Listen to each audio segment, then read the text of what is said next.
Assalamualaikum warahmatullahi wabarakatuh.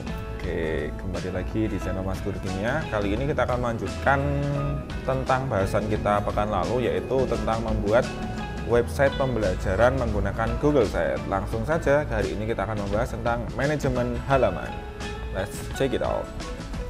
Oke, mari kita buka Google Chrome kita. Teman-teman, Bapak Ibu Guru silahkan membuka alamat sites.google.com, kemudian pilih Google Sheets yang telah Bapak Ibu buka.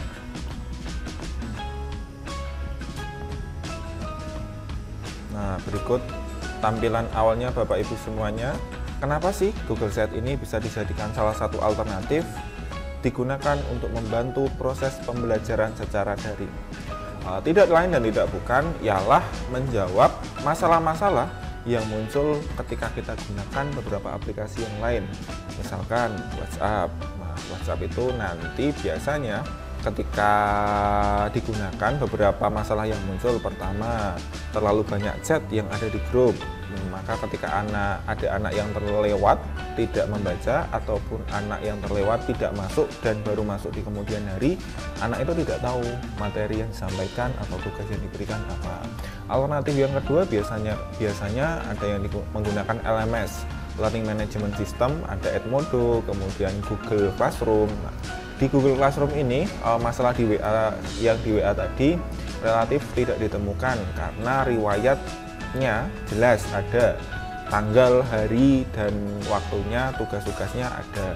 Cuma kembali lagi, ketika tugas atau materinya yang diberikan baru sedikit, anak relatif mudah menemukan. Namun ketika sudah banyak dan beruntun, muncul kecenderungan anak itu malas untuk mencari materi, scroll ke bawah.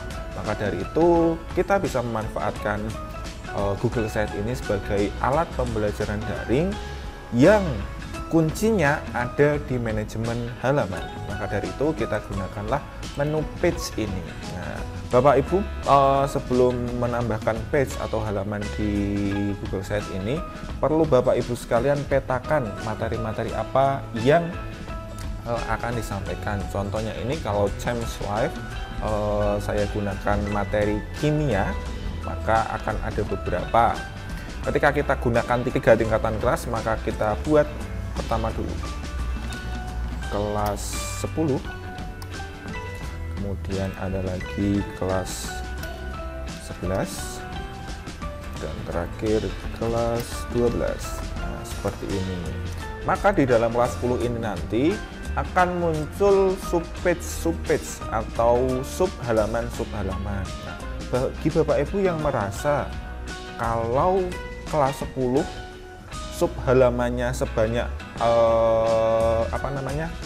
materinya terlalu banyak, babnya terlalu banyak, maka bisa kita pecah lagi. Kelas 10 ini kita ganti namanya kelas 10 semester 1. Kita tambah lagi kelas 10 semester 2.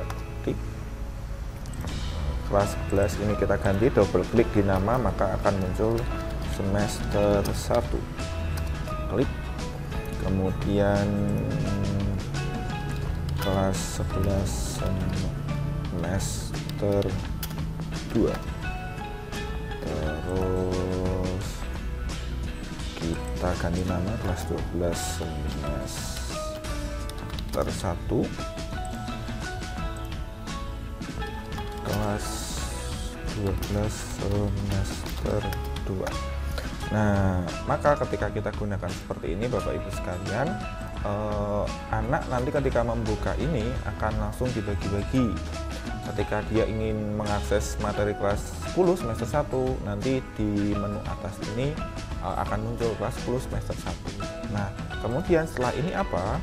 Kita masukkan lagi bab atau materi kompetensi dasar apa saja yang masuk dalam kelas 10 semester 1. Misalkan ini di bab semester 1 kita add subpage hakikat ilmu kimia.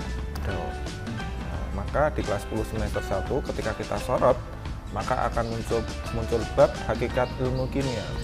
Kita tambahkan lagi add subpage hakikat ilmu kimia, sejarah dan perkembangan model atom.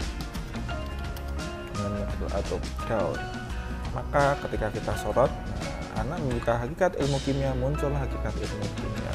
Contoh lagi misal kelas 11 semester 2 kita add subpage dihidrolisis garam, kemudian kelarutan dan hasil kali kelarutan, kemudian ada add subpage koloid.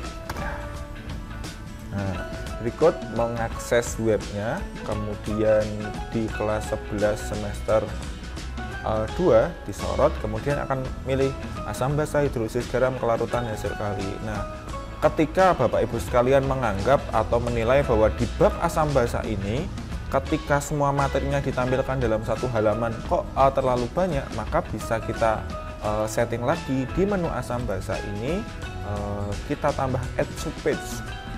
Kemudian kita namai teori asam basa, teori asam basa. Klik. Kemudian kita tambahkan lagi add subpage, menghitung pH asam basa kuat. Down. Kemudian menghitung pH asam basa lemah. Down. Nah, seperti ini. Maka ketika kita sorot di kelas 11 semester 2 di asam basa masih ada submenu lagi, teori asam basa, menghitung pH asam basa kuat, asam basa lemah. Nah, seperti itu Bapak Ibu. Nah, misal pada tahun pelajaran ini kan kita masuk di semester 2. Ya, berarti semester 1 ini ketika kita tampilkan di sini kok terlihat terlalu panjang, maka bisa kita sembunyikan untuk sementara, tapi masih ada. Di kelas 10 semester 1 kita klik option 3 hide from navigation, artinya kita sembunyikan dari navigasi di atas, kita tampilkan yang semester 2 saja. Ini kelas 11 semester 1 karena sudah lewat, kita hide saja, option klik 3 hide from navigation. Jadi siswa tidak melihat ini. Kelas 12 semester 1 hide from navigation. Maka yang tampil hanya seperti ini. Ini akan mempermudah siswa mencarinya.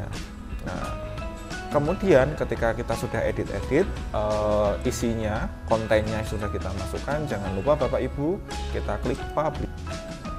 Nah, ini belum kita publish ya. Kemudian kita publish. Nah, ini baru bisa diakses oleh orang-orang selain kita. Coba kita buka di copy publish link. Ini sites.google view James Live Beranda, copy link, tambah, kita pastekan. Nah, muncul seperti ini Bapak Ibu sekalian. Ketika anak masuk di beranda ini, kemudian kita sorot kelas 11 semester 2, ada menu asam basa, kita klik teori asam basa, maka anak akan terlempar masuk ke dalam bab teori asam basa yang mana sudah Bapak Ibu sekalian tambahkan kode. Oke, demikian itu tadi Bapak Ibu sedikit tentang pengelolaan manajemen halaman di Google Sheets. Semoga yang sedikit ini bisa membantu. Sampai jumpa di seri selanjutnya. Terima kasih. Assalamualaikum warahmatullahi wabarakatuh.